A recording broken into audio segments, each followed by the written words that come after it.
Kisah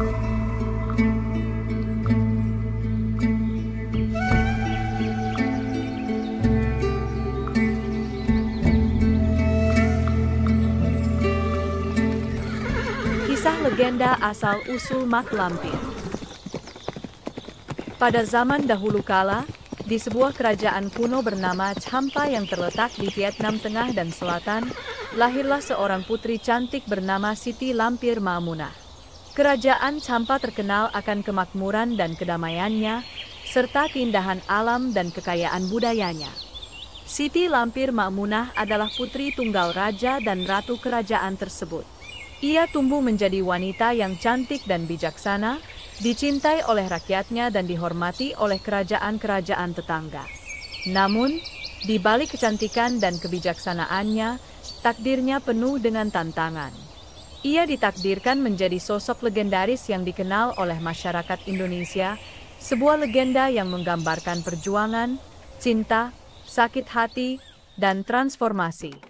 Di tengah kehidupan kerajaan yang damai dan makmur, hati Siti Lampir jatuh kepada seorang pria bernama Datuk Panglima Kumbang. Datuk Panglima Kumbang adalah seorang pria gagah dan berani, terkenal karena keberaniannya di medan perang dan kebijaksanaannya dalam memimpin. Cinta mereka bersemi di tengah hiruk-pikuk kerajaan, di antara tawa dan tangis, di antara perang dan damai.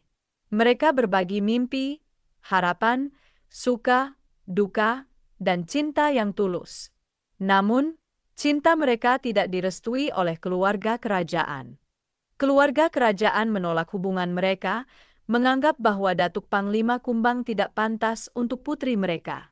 Mereka berharap Siti Lampir menikah dengan pangeran dari kerajaan lain untuk memperkuat aliansi dan kekuatan kerajaan. Namun, cinta Siti Lampir dan Datuk Panglima Kumbang tidak dapat dipatahkan oleh penolakan keluarga.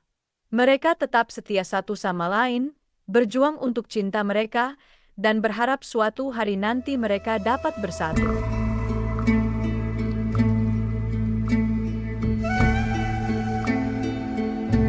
Suatu hari, dalam keadaan hati yang hancur dan penuh kekecewaan, Siti Lampir memutuskan meninggalkan kerajaan dan menjalani hidup sebagai pertapa. Ia memilih Gunung Marapi, gunung berapi yang megah dan mistis sebagai tempat pertapaannya. Di tengah hutan belantara dan suara gemuruh gunung berapi, Siti Lampir menemukan kedamaian dan kekuatan baru. Ia menghabiskan hari-harinya dalam meditasi dan latihan spiritual, mencari pemahaman dan pencerahan.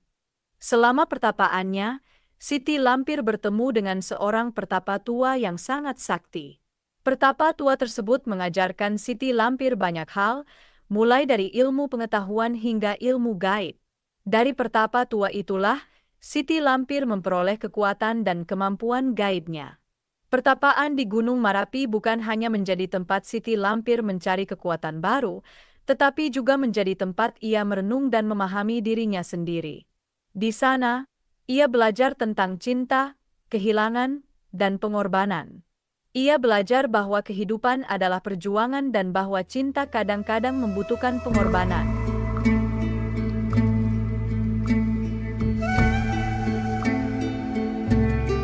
Beberapa tahun kemudian, nasib membawa Siti Lampir dan Datuk Panglima Kumbang bertemu lagi, namun dalam kondisi yang sangat berbeda. Mereka bertemu di medan pertempuran, di tengah hiruk-pikuk perang dan deru senjata. Datuk Panglima Kumbang, dengan keberanian dan kegagahannya, berjuang di garis depan. Ia memimpin pasukannya dengan penuh semangat, berusaha mempertahankan kerajaan dan rakyatnya. Namun, nasib tidak berpihak padanya. Dalam pertempuran sengit tersebut, Datuk Panglima Kumbang gugur. Siti Lampir, yang melihat kejadian tersebut dari kejauhan, merasa hatinya hancur. Ia melihat orang yang ia cintai tewas di medan perang, tanpa bisa berbuat apa-apa. Rasa sakit dan kehilangan yang mendalam mendera hatinya. Pertemuan tragis tersebut menjadi titik balik dalam hidup Siti Lampir. Ia merasa kehilangan segalanya, dan rasa sakit hati itu mengubah dirinya. Dari seorang putri kerajaan yang lembut dan penyayang, ia berubah menjadi sosok yang penuh amarah dan dendam. Kejadian tersebut membuat Siti Lampir merasa dunianya runtuh. Ia tidak bisa menerima kenyataan bahwa orang yang ia cintai telah tiada. Dalam keadaan putus asa, ia memutuskan membawa jasad Panglima ke dalam sebuah gua. Ia hendak menggunakan ilmu gaib yang ia pelajari selama pertapaannya untuk menghidupkan kembali Datuk Panglima Kumbang. Namun, ilmu tersebut memiliki harga yang harus dibayar. Untuk menghidupkan kembali Datuk Panglima Kumbang, Siti Lampir harus merelakan kecantikannya. Ia harus berubah menjadi sosok yang buruk rupa, jauh dari penampilan aslinya yang cantik dan menawan. Tanpa ragu, Siti Lampir memutuskan melakukannya. Yang lebih penting adalah cinta dan kebahagiaan bersama orang yang ia cintai. Dengan tekad kuat, ia melakukan ritual penghidupan kembali. Setelah ritual selesai, Siti Lampir merasakan perubahan dalam dirinya. Wajahnya berubah, kulitnya menjadi kasar, dan matanya memancarkan cahaya yang menyeramkan. Ia telah berubah menjadi sosok yang sangat berbeda dari sebelumnya. Namun, di balik perubahan tersebut, hati Siti Lampir tetap sama. Ia masih mencintai Datuk Panglima Kumbang dan berharap bisa hidup bahagia bersamanya. Meski penampilannya telah berubah, cintanya tetap abadi.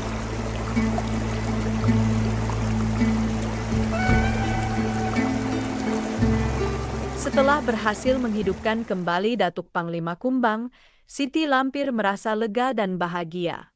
Namun, kebahagiaan itu tidak bertahan lama. Datuk Panglima Kumbang, yang telah kembali hidup, tidak mengenali Siti Lampir.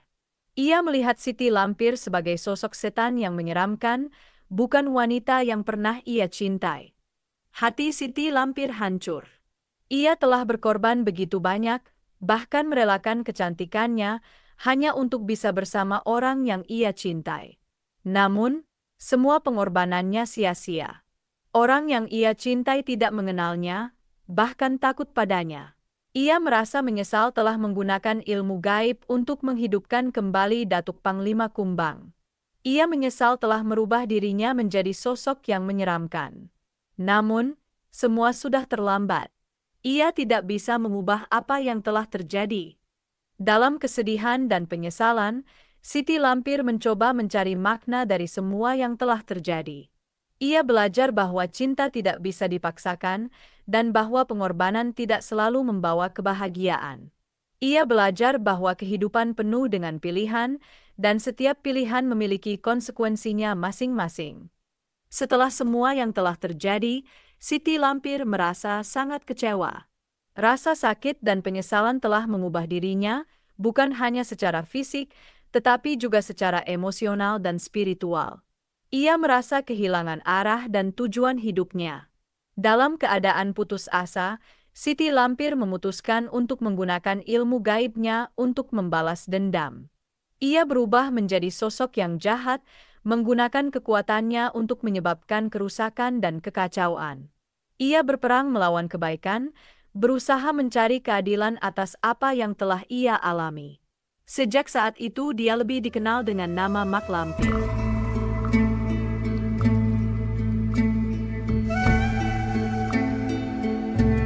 Konon, dalam petualangannya, Mak Lampir tidak sendirian. Ia ditemani oleh sosok yang setia dan selalu ada untuknya, sosok yang dikenal dengan nama Gerandong.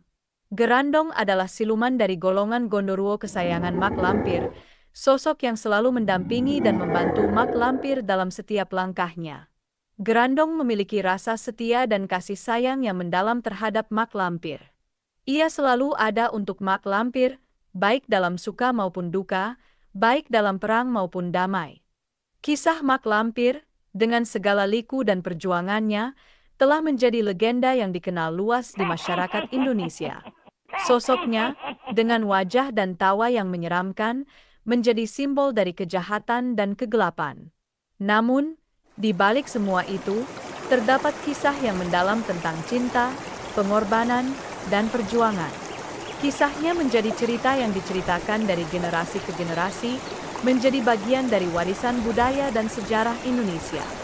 Ia mengajarkan kita tentang kekuatan cinta dan pengorbanan, tentang keberanian untuk berjuang untuk apa yang kita percayai, dan tentang keindahan cinta yang tidak direstui. Meski sosoknya sering digambarkan sebagai sosok yang menyeramkan, mak lampir tetap menjadi bagian dari sejarah dan budaya kita. Kisahnya mengingatkan kita bahwa setiap orang memiliki cerita mereka sendiri, dan bahwa setiap cerita memiliki nilai dan pelajaran yang bisa kita ambil. Demikianlah narasi yang lebih mendalam tentang legenda mak lampir. Segala kebenaran detailnya kita kembalikan kepada Allah, Tuhan pemilik kisah kehidupan.